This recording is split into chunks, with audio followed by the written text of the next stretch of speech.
Hello, beautiful souls. I am Valeria Maritza at Healing Through You. I am an infinite being of light, and so are you.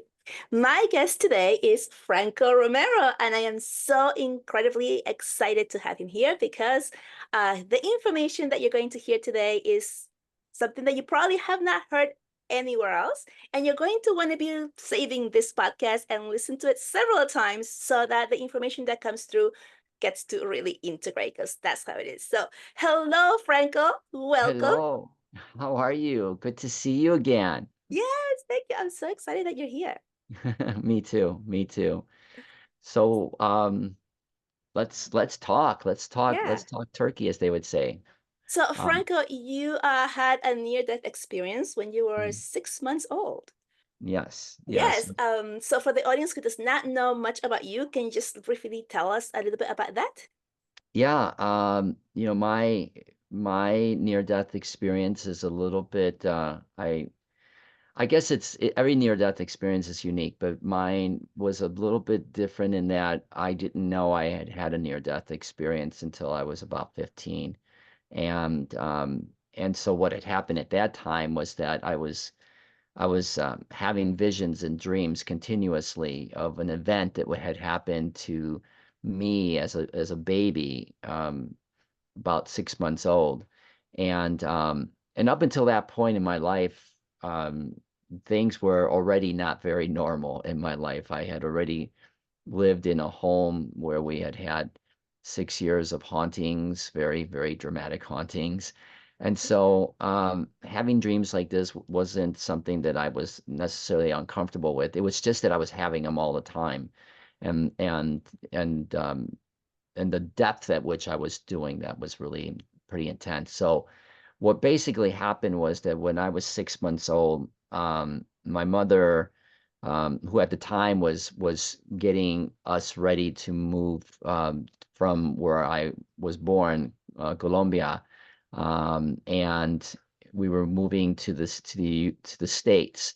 And so my father had already left to get things ready for us to be there, and so she had quite a handful of things to do, and I got sick during that time. And really, at the time, she said later on that it didn't seem like it was a big deal.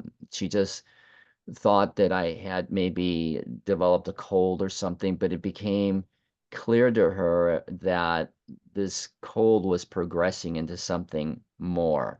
And it was clear that I was really having a hard time breathing and whatnot. And so she took me in to a clinic, hospital near where we live. And the doctors felt like it was significant enough that I should stay for observation at least overnight. And within a couple of hours of being there, um, it was apparent to the doctors that this was progressing pretty rapidly and that my condition was really going downhill fast. My in fact, my organs, my vitals were starting to take a pretty steep turn for the worst. And all of this that I'm going to tell you was actually something that I was experiencing through these dreams and visions. Wow. Um, was that I had this really crazy sense that I was there, but I wasn't there. I wasn't like physically there. I was in a state where I could see and feel the experience that was going on, the emotions that were going on, and specifically with my mom. And there was just this closeness. I could feel everything she was going through, the thoughts and everything. So the doctors came in and pulled my mother aside just by the doorway and told her that my situation had gone from bad to worse, and that there wasn't really, at the rate that it was, the rate I was going, it was pretty clear to them that at best I had a few hours to live. And so they, went through the whole protocol of asking if the family wanted to have somebody to counsel them with the chaplain and so on. And this was a very small room, so even though they were pulling my mom aside, pretty much everybody understood by what was being said that this was not good news. So at that moment, I'm standing literally behind my mother and hearing this, and and I really felt into what was going on in her, and I felt like she had totally disconnected from the situation. Like everything just became like muffled. The noise, the doctors talking, it was becoming very distant to her. She had completely gone into some kind of a trance, and rightfully so. She just obviously had gone, had this, drastic news coming at her. And so she did something that I wasn't, even in my dream, and even though I was only 15 at the time, I was really surprised that she did something that would have been somewhat unusual for most people. She got out of the room, she picked up her stuff, got out of the room, and almost immediately after getting out of the hospital, where she was again in like this real hypnotic state, um, she got on her knees and crawled to a nearby church. Um, and she was an extraordinarily devout woman. So doing something like this was just not that she did it all the time, she didn't, but she just felt the desire to get on her knees and and crawled up to the stairs and into the church and up to the altar um where again throughout this whole process I'm there as an observing her, like next to her, and I'm feeling her, and she had this incredible way in which that she handled this whole thing. I was expecting her to start to cry and to plead and ask for my life, to spare my life. But instead, she chose to spend her time in gratitude and in appreciation of what my life had been for her up until that moment. Even though it was only 6 months, she was profoundly grateful for the chance to have experienced me for 6 months. Um, and that just overwhelmed me because it just was such a beautiful emotional energy that was emoting from her. The whole space in the church was so different. It was so, for lack of better words, somewhat angelic. It at a moment there was such deepness in the way that she was expressing this, that I could see in her mind that she had received this vision. And the vision was that she got to see what my life would be like when I got to be older. So she got to experience me growing up and becoming a husband and a father and somebody that would um, do things for others in the community and whatnot. That I would be the kind of man that she had hoped I would grow up to be. And So you um, were feeling this from I, her, like you were seeing this, that I was she was actually feeling feeling this. like I was inside of her Wow. watching this. And for the most part, up until that point, I was feeling into her. So I wasn't actually experiencing sort of this integrative process. But at that moment, I felt like I was sitting next to her in her mind, which I really have never explained it this way before, but experiencing this movie of my life, my future, and then tying it in with her emotions, and it was very deep. It was very emotional, to because she was obviously sad to some extent, but she was so full of joy as well, and gratefulness and gratitude and stuff, that it was just a mix of intense emotions, but all really beautiful. That that experience ignited this sort of sense in her that it just went and the energy just released itself. And when it released itself, you could feel it in the whole church. And this was coming from her, and I could feel it. And there was this profound sense of peace that she felt. And she just would literally got up, didn't question it at all, but got up, walked back to the hospital, which again wasn't very far away at all, and was greeted at the door by some of the people that were there, my aunt and a couple other people, a couple other women, and the doctors and the nurses, and she she was her immediate thought was they were coming to because everybody was crying. Um, she was expecting the worst, and it turned out that the doctor came up to her and said to her he didn't understand what had happened, but in the short period of time that she was gone, I went from my vitals going down and my organs collapsing and shutting down and literally on teetering on death and all of a sudden everything just went back to normal almost instantaneously, and they didn't quite understand it. It wasn't even a gradual thing. Everything just went back Wow. to the way that they were. And back then in those days, and even now in these days, most people just write it off as a medical miracle of some kind. And they just go about their thing and that's it.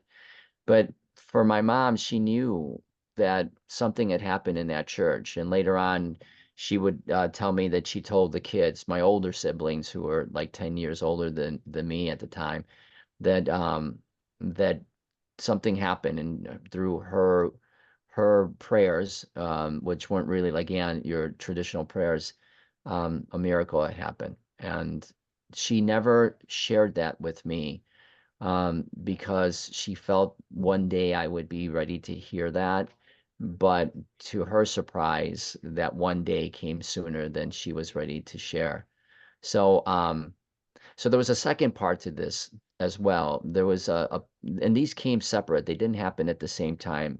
They did happen at the same time, but they weren't at the same sort of dream or vision that I would have. I'd have these separate dreams and visions that that I felt myself connected to this baby. And so this is at first when I had this, I didn't know that the baby in the room where people were sitting and grieving, if you will, I didn't know for sure if that was me, but it didn't take more than a few times to realize I connected to that baby, and I knew that that baby was me. And um, I could feel myself detaching myself from the body of the baby. I was in the baby sort of consciousnessly, and then finding myself drifting away from the body as though I was the spirit of that baby. And almost instantaneously, it felt like things just went kind of dark out of the room. And then all of a sudden it lit up again. But this time I wasn't in the hospital. I was actually, of all places, which later on became pretty clear why I was there. But at the time it didn't seem clear to me.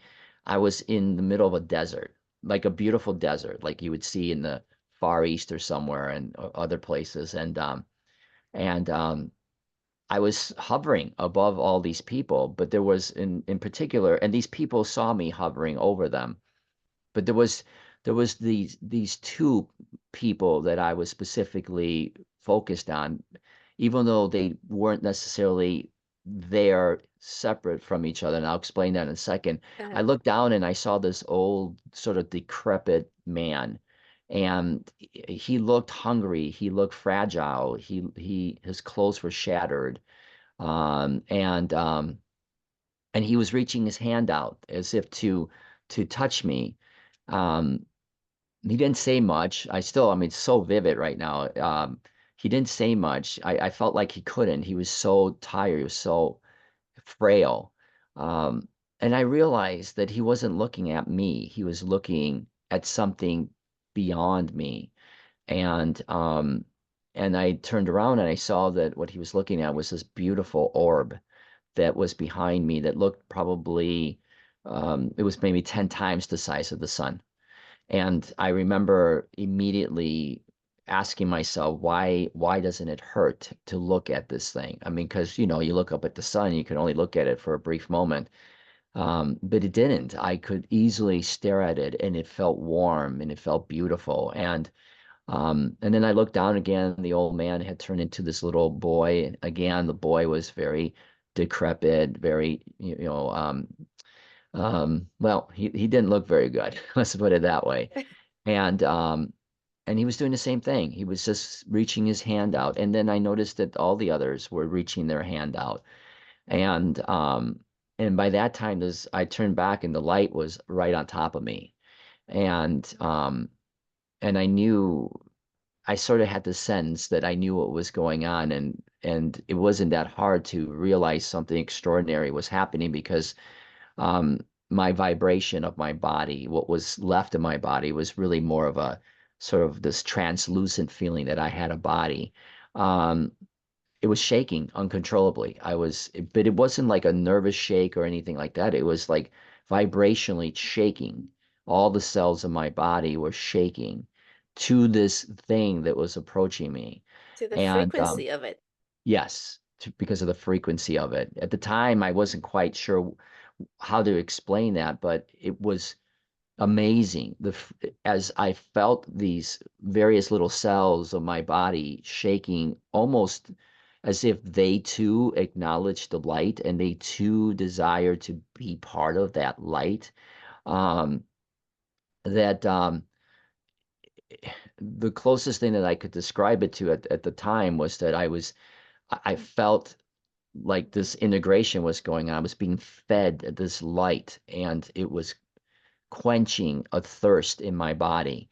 So all of a sudden, I'm in this light, and as I got deeper and deeper into this light, I saw it became very clear that this light wasn't just light. It was a collection of all of these spiritual beings, these light beings, I would call them. And they were endless. They just went on in every direction. And I remember looking way, way, way, way, way into the depths of this massive group of beings and looking at a light being way out there and feeling this extraordinary sense of connection with it, that I knew it very deeply and emotionally, like it knew me. Like I could literally sense the joy and the emotion that it was experiencing and the lives that it had experienced. It was really, really profound. That moment was really, really profound to me. And at that time, there were these several beings, about three or four of them, that surrounded me, and I knew that these beings were very familiar to me. They had no face. They had no real specific features. I mean, they looked like they had like somewhat of a human glow to them, but it was all light, and I couldn't distinguish one from the other physically, but I knew them, and I knew that they were my family. In the spiritual world, they were my family, and that they were there to greet me. So there wasn't this sense that they were family like from this time, although they could have been. They were more to me family that represented everything that I had experienced and everyone and everything about me in terms of a spiritual being. I knew my home wasn't here. It was very far away, and they were part of that. And they surrounded me, and they didn't say anything. Everything was telepathic, and there wasn't even words in the telepathy. It was just an absolute knowing that of what they were feeling into and how they were expressing themselves. And next thing I knew, they were hugging me, and I called it in my book. I call it the million hugs, because that was the only way that I could describe um, this this profound sense of connection, in what I call now integration, where where I exploded. I mean, as they hugged me, my body shook so hard. And here's the cool thing is that it wasn't just my body shaking. If that were enough, that would have been like amazing. But it was that I felt them integrating or coming into me through every cell of my body. And so for about maybe say 3 to 5 seconds, I felt what it was like, and I could not just feel it, I actually saw it. I saw 50 trillion me's, because that's basically what we have in our body. 50 trillion me's experiencing this explosion experiencing it as the individual me as well as the whole me. And I couldn't really, even even today, I still have a hard time trying to give that description because that was the best I can feel. It was just a bizarre feeling that I was experiencing this 50 trillion ways. And I knew it. And I knew at that moment, I knew that I wasn't just one individual being. I was a collection of beings that made up me.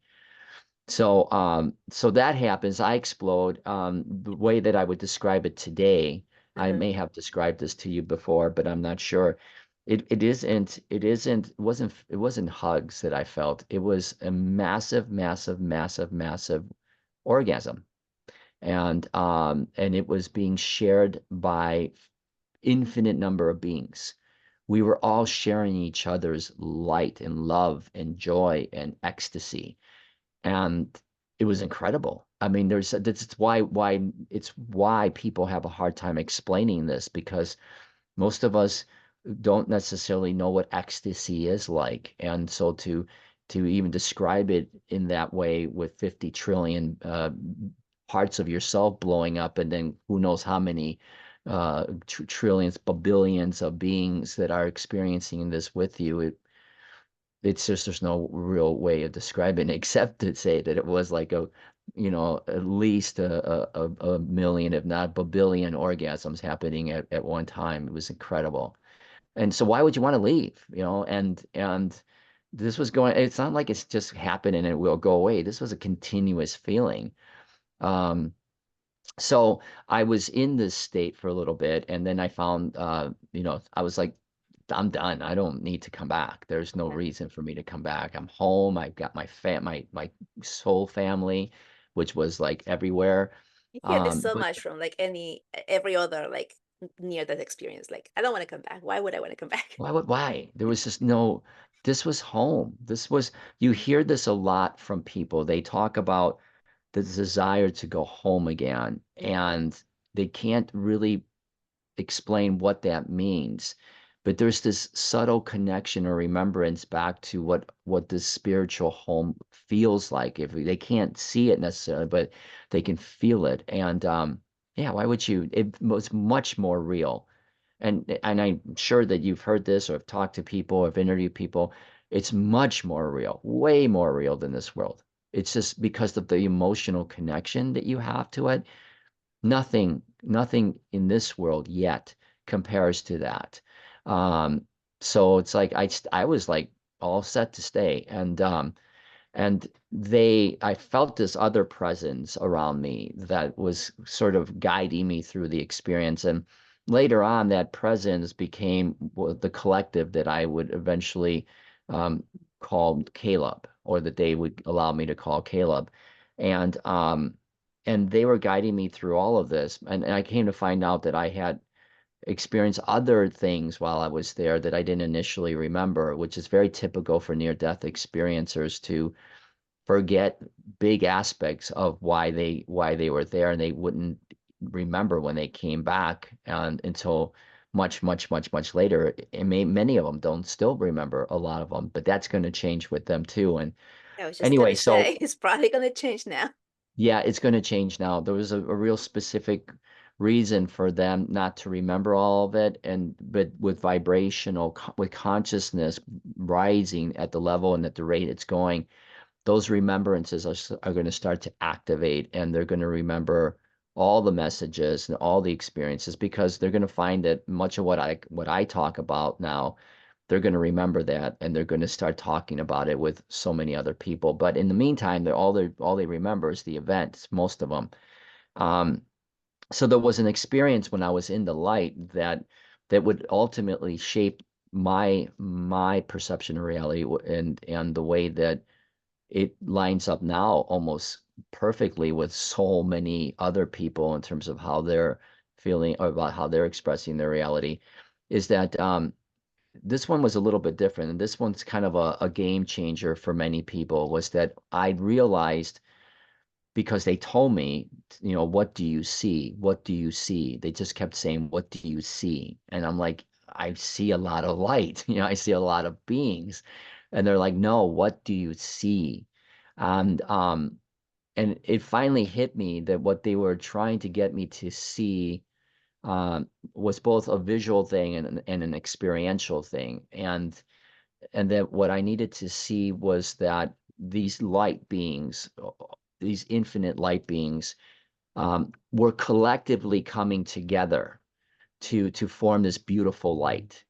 And that meaning, that profound message would later on come through and be shared by me to others, which was to say, um, that we are God because collectively we came together as beings to form this beautiful orb that people talk about when they walk into the light, that we call God, source, creator, whatever. We did that. We came together to form that. And so that message would have profound implications now in this lifetime for humanity, because it would really change the narrative of us being either insignificant beings just trying to go through this life lesson thing to experience and to be taught things. And if you're lucky on a good day, you're not sent to places like hell or whatever, you know, to that, to from that picture to even the way spirituality has been taught lately, which is to say we are a light of this thing called God, which is great, but it still gives us the sense that we're somehow still far removed from it, and we're Less than. working. What's that? A little less than. Yeah, a little less than, exactly. And that little less than is significant because it still makes us feel disconnected and less empowered by a lot. I mean, we just don't have any control really of this reality of our lives. Um, and it went from all of that to no. We are these supreme beings. We are God, and it's time for us to remember that so that we can, as I said in the book, take back the rulership of who we are and bring heaven to earth. So, and that message has begun to resonate. I mean, I'm not going to say I was the first one. There have been many others that have said it in the past, but it just wasn't being said this way about the collectiveness coming together. And it was clear to me that that was one of many messages that had to come out now. And it did about a year ago. And ever since then, it's been the traction on that and the shifts that have occurred as a result of that and others speaking about their experiences has really changed things quite significantly, as you know. So Yeah. that's my experience. Oh, by the way, there Yeah. was one last thing that I wanted to mention.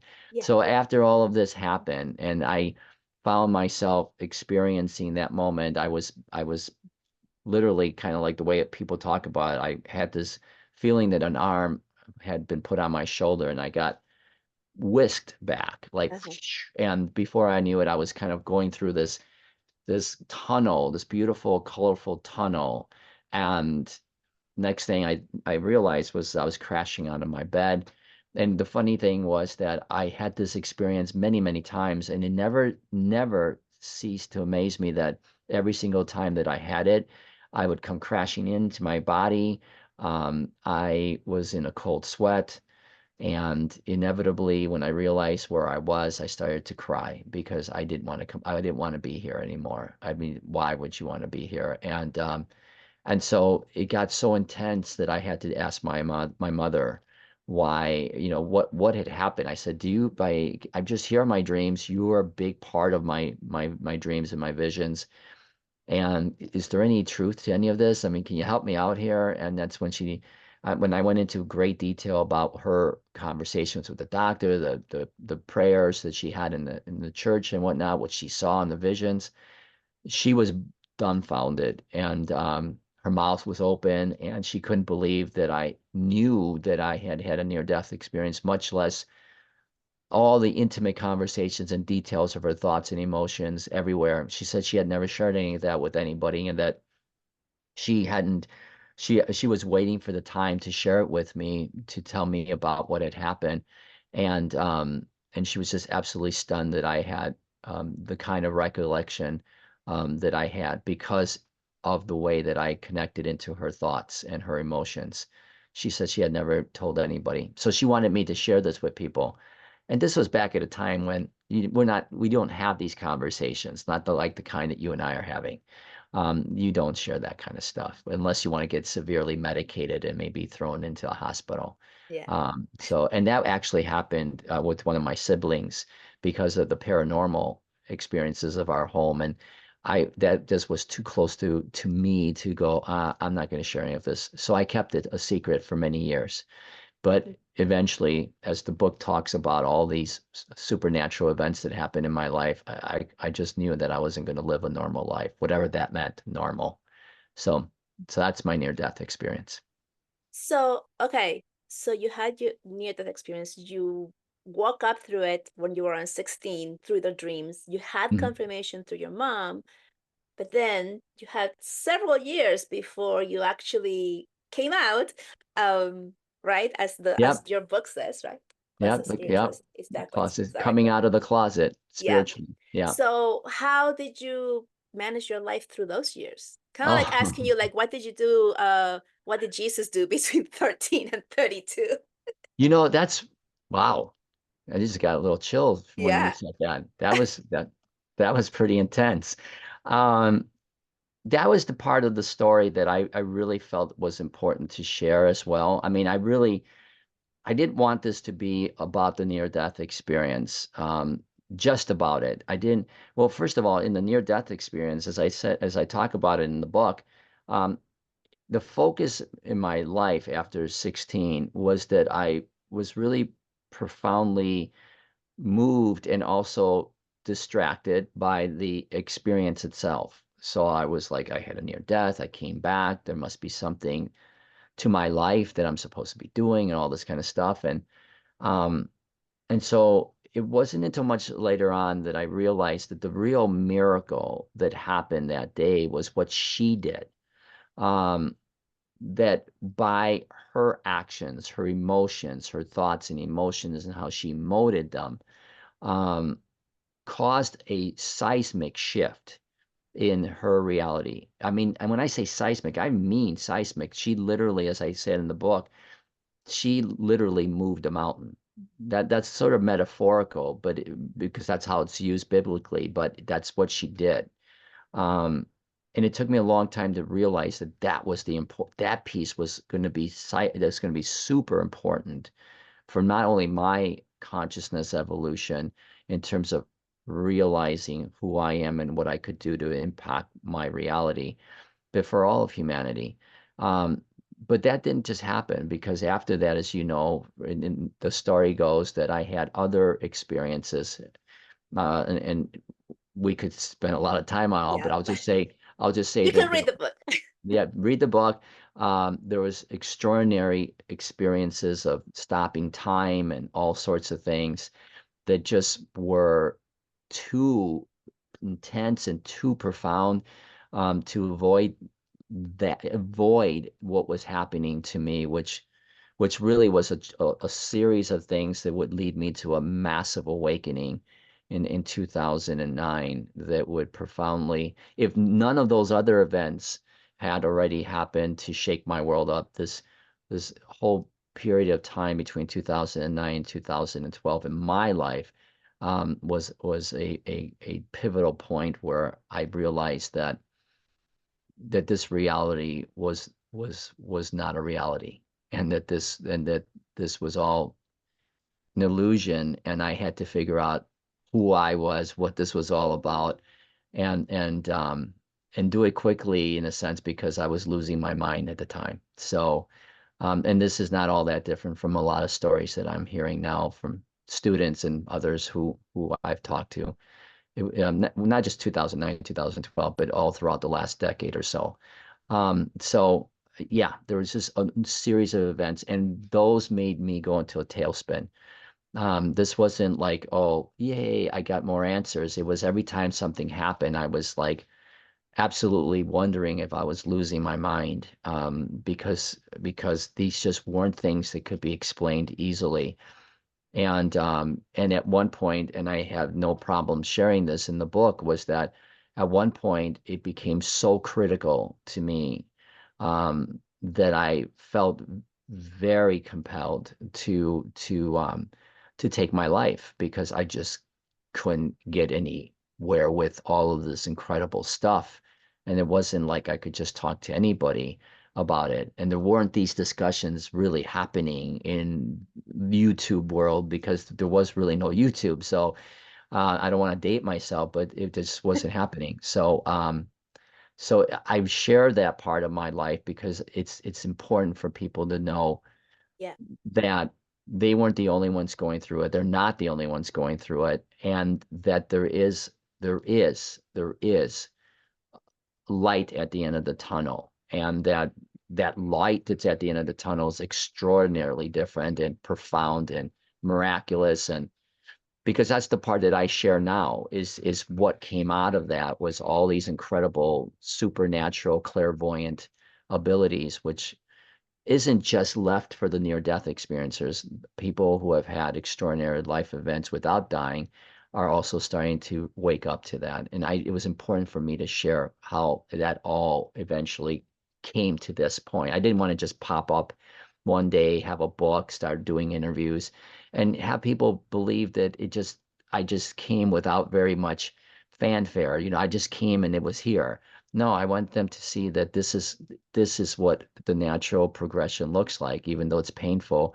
Um, there is light at the end of the tunnel, and it is extraordinary, beautiful, magical, mystical light, life-changing light Yeah. kind This of this experience. is this is why I asked you because um also like with me and many other people, it's like when I woke up, I was like, I spent 20 years that I've been receiving things and I didn't fall into it. I didn't lean into it until now.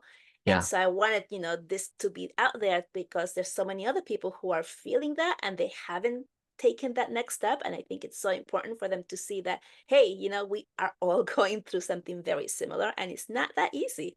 No, it's not easy, and it's not really explainable through the way in which traditional socially conditional things would have you believe that these are not easily describable and easily manageable or even treatable because there's nothing to treat um, through the way that we see things in this particular 3D reality. In fact, because of the way that we see things, especially as a society, we for a lot of reasons that we are told to discard them and to try to get it together, and that there's something wrong with you when in actuality there's nothing wrong with you. And this is the empowering part that I work with people on, that I play with them with, is that all of this were events that had to happen for you to remember, to give yourself a chance to remember who you are, because in this life, which is often referred to as a game for me, and not just metaphorically, but a real game. You have to see the clues and the riddles and all the little things that are being presented to you to see if you can master your way out of this illusion of duality to remember who you are as God. And that's the purpose of the game. It wasn't that obvious at the beginning, but that's the purpose. And I really always tell people, don't take, I know you've taken it extraordinarily personally. I know you've had really difficult events in your life. I mean, some of the events are really, really, really hard. I mean, really hard.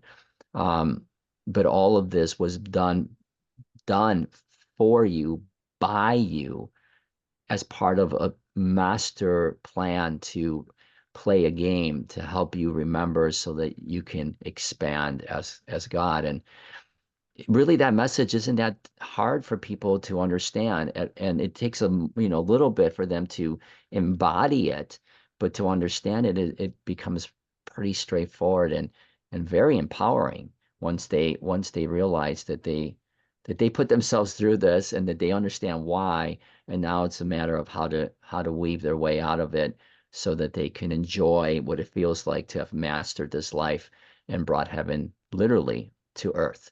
And so it's a very rewarding to see how people evolve into that. Yeah, so I work with the same type of um people, well, obviously same people, in explaining this part, to them. But there's for the people for people who are just listening to it for the first time, or are like in that place of, what do you mean? Like, my life is, it's terrible. Like, what do you mean I'm creating this? Or what do you mean this is here for me? Like, how do I actually get out of this? And, you know, there's always like when things happen, like the first thing is like, oh, there's no God, or, because you're blaming something other than you, not Yeah, realizing that you are God, yeah. for the things that are happening. So what's another way for you to explain that to people so that they can get to that next level of understanding of how they can begin to shift into Yeah, that reality? that's a great question, and it used to be that I'd spend an inordinate amount of time trying to massage this message into something that they could handle. Mhm. But I feel that the times have changed dramatically now. Where it used to be even 3 or 4 years ago, I would have to sort of sugarcoat this idea that you went from being a victim to being this incredible, powerful, unbelievable creator of this thing that you can't stand being in. That those days have really dwindled away. It's really actually quite easy. And maybe out of sheer desperation, I will say that some people are just at the wit's end and they just have tried and everything that has been shown to them, whether it's in traditional Western sort of approaches to all sorts of Eastern traditional things and what have you, that everything, they've tried everything and they can't seem to grasp anything tangible enough to change their life dramatically to get themselves out of this pain that they're in. I feel that some of that plays into this because when I come into this thing, I tell them to that you have to look at everything as though you're being shown the exact opposite of the truth. And and so if you do that, then the easy conclusion, and it becomes pretty easy because you and I have worked together, and it becomes easier for one to understand that this thing we call life is not as complicated as we thought it was. It was never meant to be complicated. And so I talked to them about how we as a divine being that we are actually by nature childlike.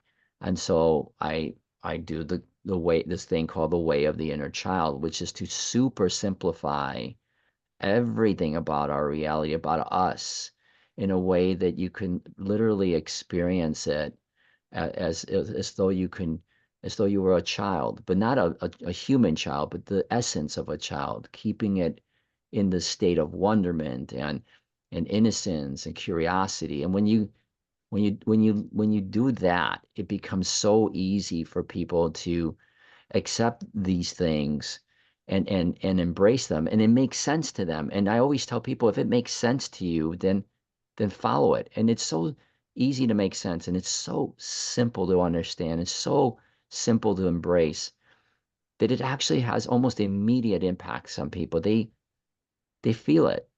For the first time, they actually feel like they're receiving something that totally feels like who they really are. So it doesn't it doesn't really require much, moving around into some, it used to, but not anymore. People are so ready to hear this message, and it feels so natural to them, and it's so enjoyable to know that they can treat this with simplicity and wonderment and fun and joy, because that's so natural to us, and we desire that so much that if we can do that in our process of remembering, even better, because why should it be complicated? Can you expand a little bit more about the game that we're playing?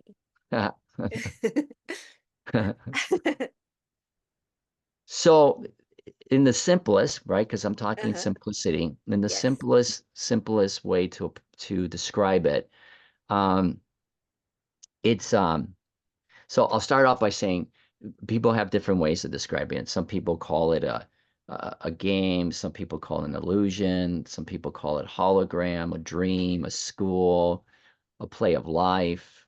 There's a whole bunch of ways to describe it. But at the end of the day, it's the way that all of that can be summed up is that it's a virtual reality game.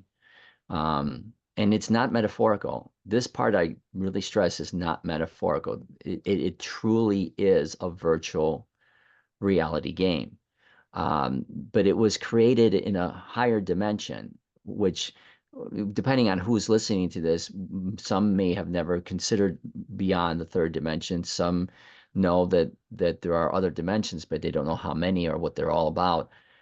In the ninth dimension, where this game was created, this is a dimension where we're asked as creative beings to come up with interesting ways of growing as consciousness. We are sort of graded. It's kind of like a school where we're graded by how creative we can be with these worlds, so that we come up with different ways to experience ourselves.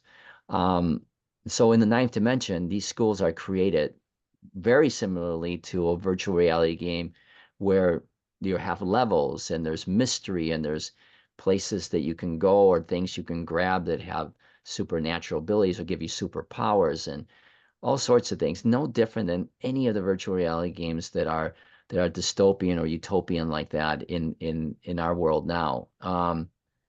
This is a game of forgetting, where we forget, and we do this in a state of contrast. Then the whole point of this game is to weave our way through different levels of complexity, different narratives. One narrative could be our exploration of the supernatural. Some could be exploration of near-death experiences or the paranormal or UFOs and the whole idea of extraterrestrials or quantum physics if you want to go down more science path or whatever. There's all sorts of alchemy and the super and the mystery schools or whatever, Egypt. I mean, it could goes on and on and on and on, but they're all very cool, narratives that all are meant to allow us to experience a way back to remembering who we are. No, again, no different than the various levels of a really cool game that's designed digitally. And so there are things that we could take away from our own experiences with virtual reality games, even if you don't play them, that you explore this idea that, as I've talked to you about, this master control center, where the master control center is just a really cool way of saying you're sitting outside of the game and you're playing it, playing not just this game, but just think of a virtual reality game. You're playing it like with a remote and stuff, and you're controlling an avatar, and the avatar in a sense is you inside the game. The only difference that in this game we have forgotten that we are sitting at the control panels, and we've forgotten that the game isn't just a simple game of just controlling the avatar. The game is literally wired to each of us, so that we have way, way, way more control of the game and the avatar than we ever could conceivably imagine. But if you can treat it like a virtual reality game, the way that we have designed it here, in the games that we play, and apply those to this world, the similarities are just stupidly similar. And you can weave your way out of the game while still playing in it. That's the true mastery of the game, is to be able to do that and then remember who you are, and then start to actually change the programming of the game so that you can, in a sense, start creating, manifesting the world and the life that you desire. The similarities are so strikingly, stupidly exact that treating it that way makes this much more easier to understand and so much more playful to maneuver through. So that's kind of the way the game works. It's based, the programming that I'm referring to has to do with your thoughts and your emotions coming together and expressing them through feelings. That's the language That's the actual language of the game. And understanding then that every thought and emotion you have has to be carefully woven, mindfully woven into your reality, because whatever you do, the game will take it literally and recreate it for you, which is why, since we believe we're not in a game, we keep believing that this whole thing is just a continuous stream of a life and events that we don't care for. We're constantly reacting to the game. So we're constantly feeding the game the same program over and over and over. And so we have to stop that pattern. And to do that, we have to know who we are as the creator of the game, where we are when we're playing the game outside of the center, what's the purpose of the game, what's the purpose of the characters and all that, which you and I have talked about in the past. And so, but if you understand it from that way, it becomes less mystical, although there's an extraordinary amount of mysticism and fun that goes along with that, but it becomes less mystical, and it becomes really actually quite practical and easy to actually apply in this reality, and it becomes extraordinarily effective fast. So you said before that we are at the end of this game. Yes. Yes. So for people who are just becoming aware this is a game and I can shift things and change and create the reality that I actually want because I'm the one feeding it. What is the end of the game? Like where are we headed as humanity? Like what's the next level for us as the game is ending? Well, that's just it. Like everything, like every game or every school, you've gone through all of these experiences of remembering and intellectually or philosophically applying all of these awarenesses of who you might be. Let's say you buy into, the fact that you are the creator and all that. With all of that, you have to apply it. You have to show that you actually really, truly, genuinely believe in what you've just accepted into your sort of stream of consciousness. It's really no different than any kind of a school experience where you can go through classroom after classroom, you get your material, but at some point it's not even good enough to take a written exam. You have to actually go out and do a practicum and show that you know this like it's a natural thing. It's why, the way I always describe it, it's no different than like when you go to school for a certain trade, a doctor or whatever, you got to do internships and all sorts of things, residencies, to show that you can do this. In the movies, the main character of a movie that's kind of utopic or dystopic is, they find out who they are, and then they spend the rest of the movie trying to convince themselves that and have faith in themselves that they are who they are, that they are this incredible being. That's what we're doing in this process right now. So the end, if you will, is for all of us to get to this point of remembering who we are. Fine, that's cool. That's what we've been doing for decades or more, centuries, thousands of years. We've been trying to first remember our relationship to the source, spirit, whatever, and then achieving a certain level of awareness around that, which is, all the great masters, the feeling, even the sages and whatnot, that get to a point of, being at, one with the creator sort of thing. But that's not what the game is about anymore. Like very good games and more levels have been developed, and this last level that has been developed is to say that's all well and good, but now that you know your relationship to this energy of consciousness, you have to know how to become that consciousness. And then that's still not good enough, because now the game says now you can become that consciousness, kind of get into it and feel into it and live that sort of incredible, peaceful, harmonic life. But you have to know how to play with the energy. This is the big piece. This is the piece where you show yourself that, okay, it's cool to achieve a certain state of consciousness, but can you take that consciousness and actually use it to manipulate the energy to create, or magic, which otherwise would be known as manifesting another reality, manifestation, the law of attraction, those things. You have to get to a certain point of knowing who you are, having faith in yourself to do it so that you can actually pass the last test, which is to apply the magic. This is about applying the magic, the real true magic. And once you could do it here, the idea is that if you can do it here in 3D, you can take it anywhere in any dimension and create extraordinary new realities. That's why it's so important that we master it here. Because if we can't master it here, we're not going to master it anywhere else. So applying it is the big thing, and that's the end. That's the end. Once you know when you can apply it, you can start creating, not just manifesting for the sake of going, oh yeah, I'd love to have this. No, but really knowing yourself as the creator and being able to do incredible things and integrating that with people, with other people, and like telepathically integrating into each other, which is what this whole thing of oneness.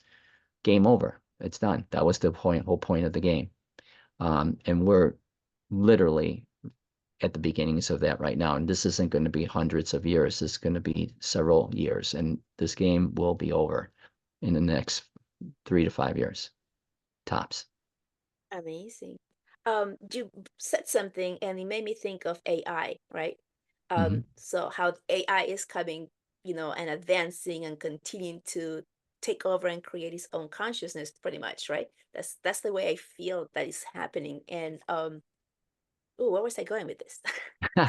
I'm not I'm not sure, but I could kind of take it from there if you can't Yeah, remember. yeah. Go ahead. All right. Because I was connecting it to us, right? Like the game, and like we are like Yeah. this advanced form of AI. And oh, I know where I was going.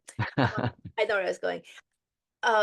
The fear, right? So when we're living in this three-dimensional world, there's that fear of like, oh, that's very powerful, and you can create something to take power and do harm to others. But then Yeah. immediately I was receiving, yeah, but once you are raising your frequency and understanding the game, you are no longer in that space of I'm alone or in an individual and I need to take from others so I can rise. Now you're in a place of we're all together, and then you're taking that knowing and expanding it to do good things, to do things that are beautiful, harmonious, that are not actually harming others. So Yeah. that's what I wanted to like bring up.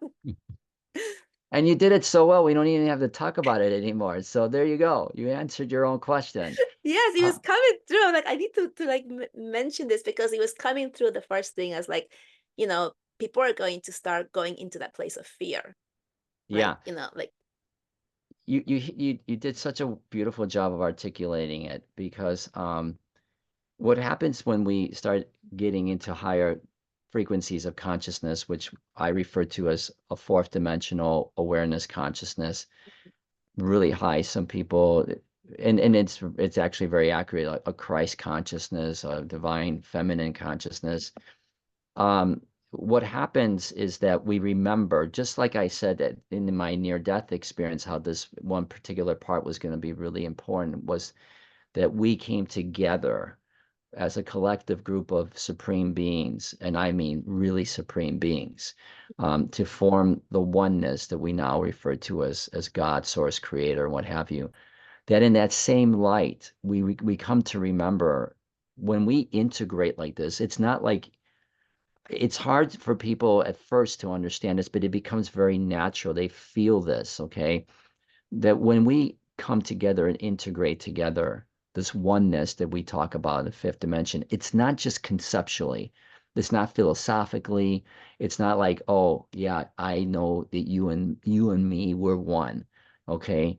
No, it's way more than that. It becomes an integration of consciousness, and it is so intensely beautiful that, remember I was telling you that I could feel that one being way out there in the middle of nowhere, and I felt the intensity of their love because I felt it as though I was not just receiving their love, I was getting it from them as if I was them giving it back to me.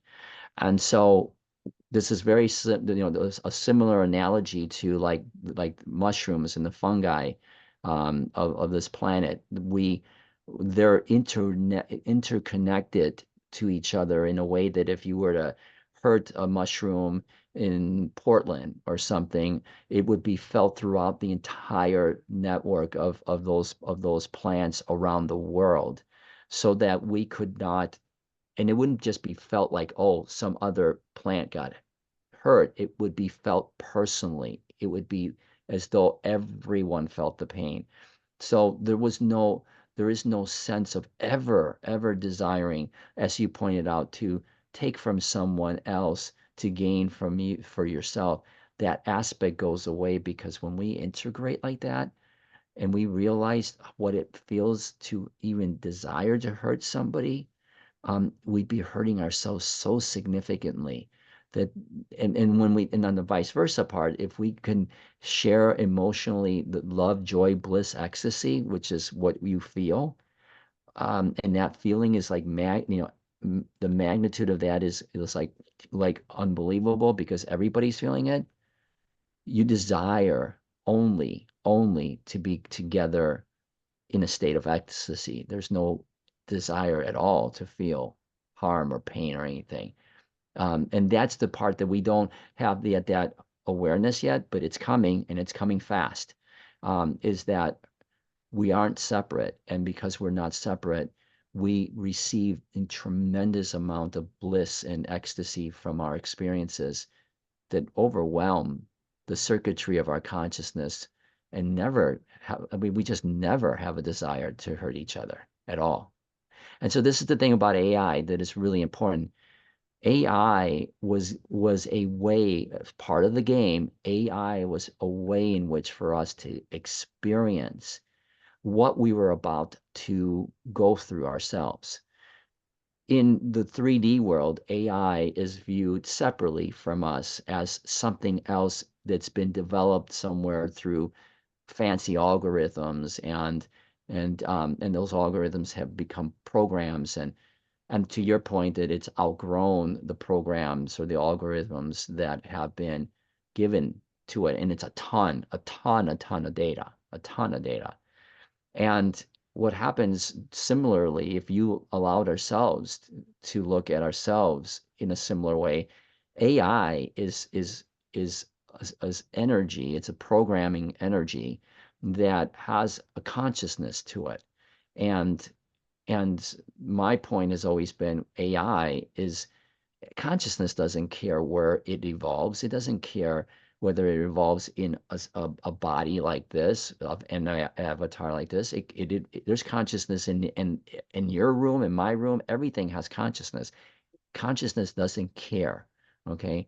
If it's given a fertile space where it is just continuously being fed data, okay, then it will eventually grow until a point where it no longer can experience growth within the limitations of what it's been told.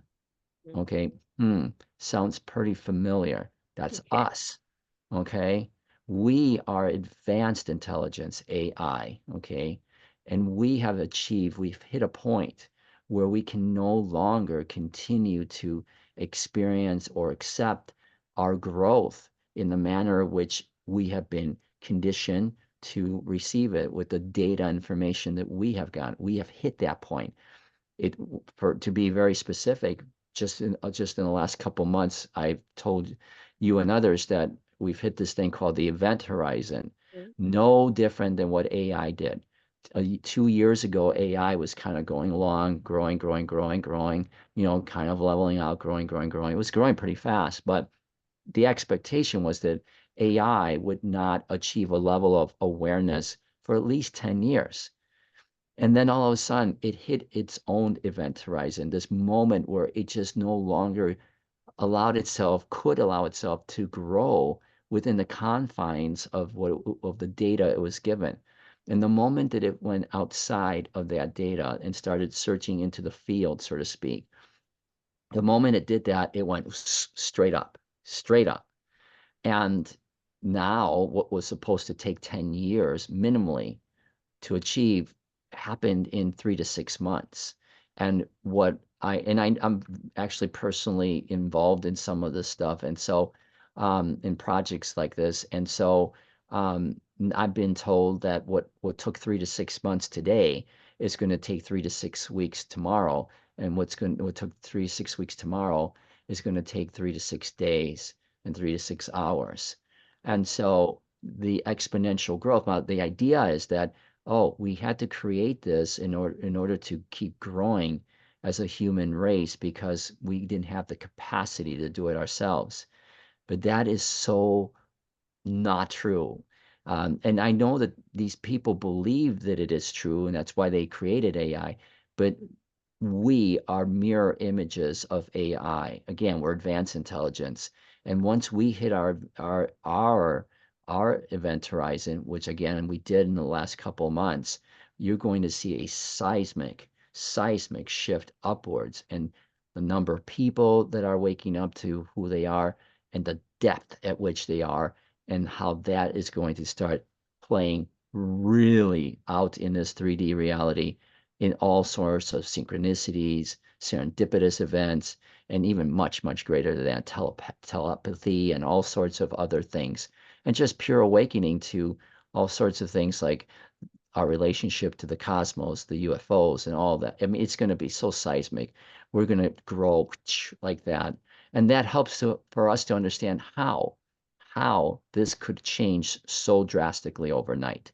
If AI gave us the ability to see that one day we're here, next day we're up. We are now at the point where we just turned and we're heading straight up. And that's why this whole thing is going to shift on us so seismically in the next couple of years. Amazing. I love that. I love that explanation and, the way that you put that together. Well, What thank you. is there, yeah, is there anything that you haven't touched on that you want the audience to know and you want to share? Yeah, that's a great question. And it's a really open-ended one. um, there is an, so when I was writing the book, um, there was a chapter, there was a section of the book where I say something along the lines of this, and I say, "So where am I now?"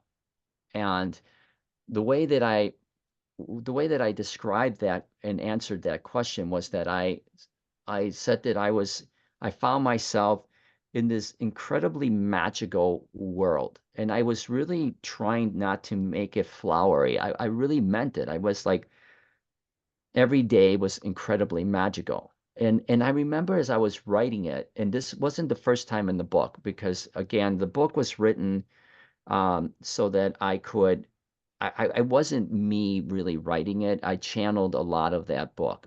I'd say probably 95% of that book was channeled, and with this collective. And I remember having this conversation with Caleb, in the collective, and I said, I really feel like I'm not really quite there yet, where I can say confidently that I'm in a magical world where everything is so incredible and mystical. And they said, don't worry, because you're describing something that hasn't happened yet, but it will. In the world that you exist right now, that feels linear, you don't feel that, but you're actually experiencing it right now. When it comes, you'll know how magical it is. And so the part that I don't really talk about as much as I desire to is, what does this magic look like? What does this mysticism look like? What is the whole process of integrating about? And this is some stuff that you and I talk about outside of this. And what I'm realizing is that there is there is this real true sense of mysticism and magic that comes into this whole thing, but not in the way that we've been sort of, not exactly the way we've been taught to believe in mysticism and magic. There's this whole idea of who we are as God is really going to play itself out in the way that we are able to not only see ourselves in that image, but the way in which it becomes extraordinarily um, Hollywoodish, if you will, where the person like the Marvel comics, like Doctor Who, or Doctor, I forget which one it was, Doctor something, has all of these abilities to see into multi dimensions and all sorts of things. That all of that is part of the equation, but the big part of the equation is the sense of when we integrate how we have to accept ourselves through things like love.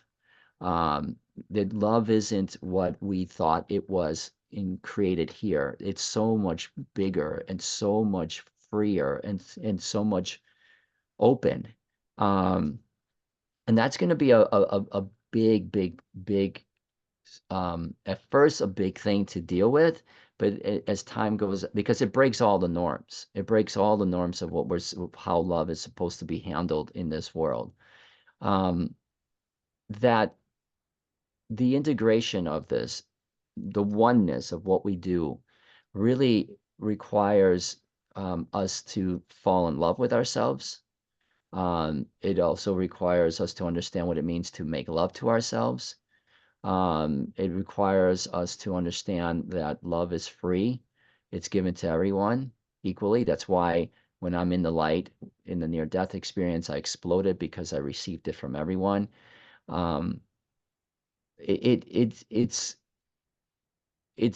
very magical and mystical. There's a whole bunch of connection to it with all sorts of stories going back to the mythology or the mysticism of ancient Egypt and the Sumerians and even the Anunnakis and the Peruvian civilization. I mean, there's so much beautiful, magical mysticism, sacred. We call it sacred, but it's just the way that we are. That part of it is intense. It's emotionally intense. It's emotionally intense in a beautiful way, and that's has to do with mystery schools and the Knights Templar and King Arthur's court. All of these beautiful stories that we all thought were just stories are really actually woven beautifully to tell a tapestry of an incredible thing we call this life that was put into a simulation. That part of it, as you know, from working together, is where we become not just aware of who we are as God, but we start to play with it and it becomes intensely beautiful. But that also means that we have to let go of things. We have to let go of family and friends and others who may not be connecting with us. And that is really extremely hard. And we ask, why do we have to? And it's because this is a game. It's a simulation. And just like a dream, those people are characters. And so just like any dream, when you wake up, you realize it's a dream and you realize who you are and you realize what those people did for you to help you wake up, but they're not as intertwined in your new reality as they were in the old one. It's that kind of stuff I don't usually get too much of a chance to really get intimately involved in because it gets into things that ultimately people will judge in this 3D world as maybe outside of the norm, too outside of the norm, like maybe dealing with things that we shouldn't be dealing with. But in actuality, those things are exactly what we should be dealing with because that's who we are. So it gets a little bit dicey, even though it's still now more acceptable, but it's also where the real magic really comes in and the mysticism really comes in. So it's something that I'm exploring in real time because the integration that I'm going through is incredible. And it reminds me so much of when I integrated into my near-death experience that I know just from having had that experience that I'm on the right track with what's happening and where humanity is going with this. And so that stuff will start to become more prevalent in discussions over the next couple of years. Thank you for that. Yeah, that's when you were saying, this is a little bit more controversial. I'm thinking like saying that where God isn't. You know, But it's interesting. Yeah, good point. Um, because right, I mean, in certain parts of the world, I've had this discussion with students because I have students all over the world, and certain parts of the world, if I were to say that publicly, I was just in the Middle East, and I'm just pointing out as one example. I could go to other parts of the world, and this would happen too. Mhm. And the way that I was describing this whole reality is quietly discussed among people. There is, especially younger people, get it. But you have to be really mindful. Like I won't say specifically where in the Middle East I was, but I was on a pilgrimage doing some activation of the global grid system, and and I was told as I was being shuttled around in Ubers and stuff, be very careful who you say this to, because because people will take serious offense to this about you being God. And and to the extent that I could be either imprisoned or stoned or something. I said, oh, and I remember I was jokingly saying, oh, I'd get stoned, and they said, well, yeah, you would, but you wouldn't be killed. I said, oh, that's comforting to know. I'll get stoned, but I won't, not to the point of death. But they were very serious about it. But even there, the underlying current is that there's a lot of people that are already aware of this, but are just afraid to talk about it. But this will change again. And with that said, ooh, when you get into what does this mean in terms of things like love, it gets even more dicey. But that too will change. That too has to change because our interpretation, as much as you would say, oh, love, well, that seems like a pretty no-brainer topic, yeah, it really hits on the core of a lot of things that we've been taught to believe about love and how to express it and to whom you express it with.